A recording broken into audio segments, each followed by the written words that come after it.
जय दोस्तों, आज फिर से हम लोग एक स्टडी सेशन लेकर के आए हैं स्पेशली जामे बीएलएलबी 2026 के लिए। इस वीडियो में हम लोग डिस्कस करेंगे जामे बीएलएलबी 2026 की स्ट्रेटेजी के बारे में। तो ये काफी इंपॉर्टेंट होने वाला है उन बच्चों के लिए स्पेशली जो जामे बीएलएलबी 2026 को टारगेट कर रहे हैं।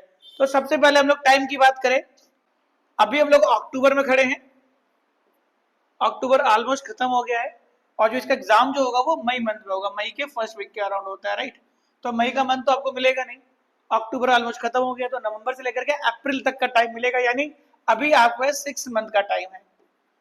तो आप कह सकते हैं सिर्फ और सिर्फ अभी 6 मंथ है, और जैसे आपको मालूम है इसी 6 मंथ में आपको कई सारी चीजें कंप्लीट भी करनी है, जैसे लीगल एप्टीट्यूड, लीगल रीजनिंग वाला पार्ट कवर करना है, जीएस वाला पार्ट कवर करना है, करंट अफेयर्स वाला पार्ट आपको कवर करना है, इंग्लिश वाला पार्ट आपको कवर करना है, और साथ में एलिमेंट्री मैथमेटिक्स। ये एलिमेंट्री मैथमेटिक्स में ना एक सिर्फ मैथमेटिक्स नहीं होता है, इसमें रीजनिंग के साथ, लॉजिकल रीजनिंग के साथ इसमें आपको एप्टीट्यूड वाला भी पार्ट देखने को मिलेगा। इस बार तो क्वेश्चंस बने भी थे इसके ऊपर, राइट। खैर एनीवे, तो 6 मंथ के अंदर आप देखें इन सारे एरियाज में आपको कवर करना है और कवर करते हुए आपको आगे बढ़ना है। यानी अगर आपने अभी प्रिपरेशन नहीं किया तो आप बहुत पीछे रह जाओगे। ऐसा मैं क्यों बोल रहा हूँ, इसके पीछे लॉजिक है, आइए हम लोग थोड़ा एग्जांपल से समझते हैं। मुझे एक स्पेसिफिक रीजन है, क्योंकि अगर हम लोग बात करें जामी बीएलएलबी के लिए तो 10 से 12 हज़ार स्टूडेंट जो है वो अपियर होते हैं। सिर्फ ये अपियर ही नहीं होते, इसके अलावा आप लोग देखोगे ना, जब ये दिसंबर का टाइम आएगा, आप खुद देखो जब दिसंबर का टाइम आएगा तो जो क्लैट वाले बच्चे होंगे एंड एलिट वाले बच्चे होंगे, इनका एग्जाम जो है, जैसे मैं बताऊं, इस बार 7 दिसंबर को क्लैट का एग्जाम है एंड एलिट का जो है 14 दिसंबर को है, राइट। ये जो बच्चे आ रहे होंगे इनकी तैयारी कुछ हद तक तो होती है ना। वो फिर जो है अपनी प्रिपरेशन में लग जाते हैं, जामिया बीएलएलबी एंट्रेंस को लेकर के वो काफी एग्रेसिव मोड में लग जाएंगे, तो कहीं ना कहीं आपके कॉम्पिटिशन को बढ़ाएंगे। और जो नॉन क्लैट वाले जो बच्चे हैं, जो ड्रॉपर हैं, जिनकी थोड़ी तैयारी पहले हुई भी है, तो उनको तो मैं नहीं कह सकता, लेकिन हाँ जिनकी बिल्कुल तैयारी नहीं है, वो सोच रहे कि इस बार उन लोगों को जामिया क्रैक करना है, तो उनको बेटा फेस करना पड़ सकता है, काफी ज्यादा एडवर्स सिचुएशन फेस करना पड़ सकता है। क्योंकि इस 6 मंथ में आपको पूरा सिलेबस भी कवर करना है, पूरा सिलेबस आपको कवर करना होगा, ठीक है। और सिलेबस के बाद आपको जो है प्रैक्टिस सेशन, प्रैक्टिस पे ध्यान देना होगा, प्लस आपको मॉक टेस्ट पे ध्यान देना होगा, ठीक है। आपको मॉक टेस्ट पे ध्यान देना होगा, यानी फिर उसको आपको जो है एनालाइज करना होगा। तो टाइम इतनी तेजी से भागेगा तो चीजें आपकी रह जाएंगी। अगर आपका सिलेबस ही कंप्लीट नहीं हुआ तो आप प्रैक्टिस कब करोगे, फिर मॉक टेस्ट कब लगाओगे। तो मैं तो यही एडवाइस करूंगा कि अगर आपको इफेक्टिव प्रिपरेशन करना है जामी बीएलएलबी के लिए, तो कम से कम आपको 6 मंथ का टाइम तो देना चाहिए। अगर आपने 6 मंथ का टाइम नहीं दिया तो कहीं ना कहीं बहुत पीछे रह जाओगे। तो ये हमने थोड़ा स्ट्रेटेजाइज किया, आपको टाइम के बारे में बताया कि टाइम कितना बचा है और आपको क्या क्या कवर करना है। अगर हम लोग कवर की बात करें तो सिलेबस थोड़ा सा आपको बता दूं, जो आपका लीगल एप्टीट्यूड, लीगल रीजनिंग है, इसमें आपको क्या क्या कवर करना होगा। इसमें आपको लॉ ऑफ कॉन्ट्रैक्ट कवर करना होगा, आपको लॉ ऑफ टॉर्ट कवर करना होगा, आपको फैमिली लॉ करना होगा, आपको क्रिमिनल लॉ करना होगा। मैं बीएनएस लिख देता हूँ, बीएनएसएस एंड, है ना, बीएसए, आपको ये सब देखना होगा।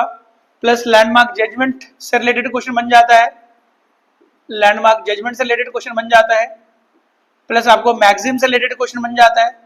कम से कम ये वाला जो पार्ट है ना, आपको कवर करके तो रखना ही पड़ेगा।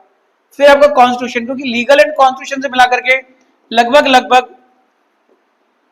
50 क्वेश्चन जो है वो आपको करने होंगे, यानी legal aptitude, legal reasoning and constitution, इससे मिला के लगभग आपको 50 प्लस क्वेश्चन आपको देखने को मिलेंगे जामिया बीएलएलबी में।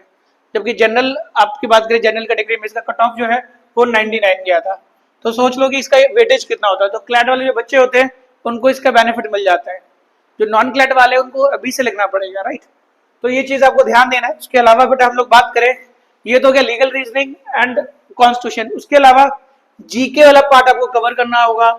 जीके के अंदर मैं कॉन्स्टिट्यूशन को छोड़ दूं, अदर देन पॉलिटी, कई सारे एरिया से क्वेश्चन बन जाते हैं, ठीक है। जैसे हम बात करें ज्योग्राफी से रिलेटेड आपको क्वेश्चन देखने को मिलेगा, आपको हिस्ट्री से क्वेश्चन मिलेगा, आपको इस बार तो इकोनॉमिक टर्म से रिलेटेड क्वेश्चन देखने को मिला था, राइट, 2025 में, राइट। बहुत डिटेल में तो नहीं आता, बट हाँ टर्मिनोलॉजी रिलेटेड क्वेश्चन बन जाते हैं देखने के लिए। इससे बनेगा कुछ मिसलेनियस टॉपिक पे क्वेश्चन बन जाता है, मिसलेनियस टॉपिक पे क्वेश्चंस बन जाता है। ठीक है, फिर उसके अलावा बेटा हम लोग बात करें current affairs and English. English तो एक ऐसा सब्जेक्ट हो गया है ना, ये रातों रात तो आप नहीं कर सकते। ऐसा नहीं कि एग्जाम से 2 महीने पहले कर लिया और काम हो गया। इसमें तो बेटा ये तो सब्जेक्ट अपने आप में ऐसा है कि आज मेहनत करोगे तो 6 महीने के बाद इसका रिजल्ट नजर आएगा। तो ये तो आपको करना ही पड़ेगा। 30 मार्क्स की इंग्लिश आती है और 30 मार्क्स की करंट अफेयर्स, तो इसको तो बेटा आपको करना ही पड़ेगा। अभी से आप नहीं करोगे अक्टूबर से, मैं तो यही एडवाइस करूंगा आपको, करंट अफेयर्स जो है अक्टूबर से लेकर के अप्रैल तक तो करना ही चाहिए। ठीक है, अप्रैल 2026 और अक्टूबर 25 से लेकर के अप्रैल 2026, इतने मंथ का आपको करंट अफेयर्स तो करना ही चाहिए। तो करंट अफेयर्स के लिए मैं आपको यही एडवाइस करूंगा, अक्टूबर 25 से अप्रैल 26 आपको करना चाहिए, क्योंकि अक्टूबर का मंथ चल रहा है, आपको स्टार्ट कर देना चाहिए। अभी नहीं करोगे तो आपका बैकलॉग क्रिएट हो जाएगा, आप अपने ऊपर एक बर्डन क्रिएट कर लोगे, फिर कोई फायदा नहीं होगा। तो बेटर है कि अभी एक्ट करें, अभी स्टार्ट करें, अब नहीं तो कभी नहीं। इंग्लिश काफी इंपॉर्टेंट प्ले रोल करता है जामे के अंदर। 30 क्वेश्चन आते हैं, है ना, 30 क्वेश्चन में वोकैब का काफी ज्यादा इंपॉर्टेंट पार्ट हो जाता है। तो आपको अभी से लेके करना चाहिए, अभी नहीं करोगे तो फिर बहुत पीछे हो जाओगे। क्योंकि इंग्लिश में क्या होता है, आप अभी एक्ट करोगे तो इसका रिजल्ट आपको 6 मंथ के बाद देखने को मिलता है। तो देखो, अब मैं स्ट्रैटेजी की बात करता हूँ, स्ट्रैटेजी क्या होनी चाहिए, राइट। तो देखो, मैं आपको यही एडवाइस करूंगा, ये तो 2 मंथ है ना, नवंबर दिसंबर, अक्टूबर से लेकर के जो भी टाइम रह गया, अक्टूबर से लेकर के नवंबर, एंड नवंबर से लेकर के दिसंबर का जो टाइम है, इस बीच में आपको 3 चीजें खत्म कर लेनी चाहिए। अगर 3 चीजें खत्म कर लोगे तो आपका एडवांटेज काफी ज्यादा है ना, आप कह सकते हो अगर ये 3 चीज खत्म कर लोगे तो आपका काफी एडवांटेज बन जाएगा। ये 3 क्या चीज, legal aptitude, legal reasoning plus constitution plus elementary mathematics. ये 3 चीज का मतलब बेटा ये हो गया, आपने 150 में से लगभग लगभग 60 मार्क्स जो है वो आपने स्कोर कर लिया। 60 मार्क्स जो है बेसिकली आपके आ जाएंगे। 60 मार्क्स अगर आपके आ जाएंगे ना, तो आप कहीं ना कहीं एक एज बना लोगे। This is what I am trying to say that. अब हम दिसंबर के बाद क्या करेंगे, देखो एक चीज ध्यान देना, करंट अफेयर और इंग्लिश करना तो आपको अक्टूबर से ही ये चलता चला जाएगा। अक्टूबर से लेकर के अप्रैल तक आप लोग डेली करते चले जाओगे, इसके अंदर तो कोई चेंज नहीं करना। बट जो जीके वाला पार्ट है वो आप जो है दिसंबर से शुरू कर सकते हो, क्योंकि अभी इतना आपको टाइम मिलेगा नहीं। ठीक है, जीके की अगर बात करें, बट ऐसा तो कोई सिलेबस नहीं है। अब सिलेबस नहीं है तो जो पीवाईक्यू के से रिलेटेड जो जो टॉपिक है वो धीरे धीरे अपना करते चले जाना, ये दिसंबर से आपका होता चला जाएगा। और फिर साथ में दिसंबर के बाद आपको क्या क्या करना है, दिसंबर के बाद आपको जो है प्रैक्टिस सेशंस प्रैक्टिस करनी है जबरदस्त करके, फिर रिवीजन स्टार्ट कर देना है अपना, और आपको मॉक्स लगाना है। ठीक है, सिर्फ मॉक्स लगाना ही नहीं है, मॉक टेस्ट लगाना नहीं है, उसकी बेटा एनालिसिस भी करनी है, और अपने अंदर डेविएशन आइडेंटिफाई करना है कि कहाँ आपकी कमी रह गई, कहाँ पे अपने आप एज बना रहे हो, आपके पॉजिटिव साइड्स क्या है, आपके नेगेटिव साइड्स क्या है, वीकनेस क्या है। ठीक है, तो ये आपको आइडेंटिफाई करना है। तो ये करते करते जो है बेसिकली आप देखोगे तो धीरे धीरे दिसंबर से जैसे हम लोग अप्रैल तक जाएंगे ना, तो आप, है ना, कह सकते हो एक जबरदस्त लेवल डेवलप हो जाएगा। तो ये जो 60 मार्क्स आपने अचीव कर लिया ना, तो कभी 90 में कन्वर्ट हो जाएगा, कभी 100 में कन्वर्ट हो जाएगा, आपको पता ही नहीं चलेगा। तो अभी से स्टार्ट करो, क्योंकि लास्ट टाइम में क्या होगा ना, ये प्रैक्टिस रिवीजन और जो ये वीक एरियाज के जो आपने आइडेंटिफाई किए मॉक टेस्ट के थ्रू, ये बहुत ज्यादा आपको हेल्प करेगा। 60 मार्क्स जो है कब 90 में कन्वर्ट हो जाएगा, क्योंकि होगा क्या, जब लास्ट टाइम में आता है, जब बच्चे मॉक्स करते हैं वो बोलते हैं कि सर मेरे मार्क्स नहीं आ रहे। क्यों नहीं आ रहे, क्योंकि हमारी प्लानिंग ऐसी नहीं होती, हम एनालिसिस ऐसे नहीं करते।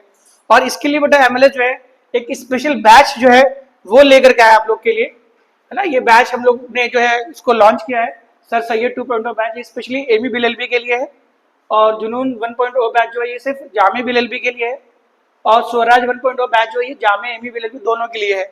अगर आपको स्ट्रक्चर्ड क्लासेस चाहिए तो ये हमने बैच जो है लॉन्च कर दिया है। सैयद 2.0 बैच एंड जुनून 1.0 बैच ये 21 अक्टूबर से शुरू हो रहा है, जबकि स्वराज बैच ऑलरेडी शुरू हो चुका है 7 अक्टूबर से, और ये, है ना, कल तक यानी 20 अक्टूबर तक इसमें ऑफर चल रहा है। तो अगर आप ज्वाइन करना चाहते हो तो इस नंबर पे व्हाट्सएप करके आप डिटेल्स ले सकते हो।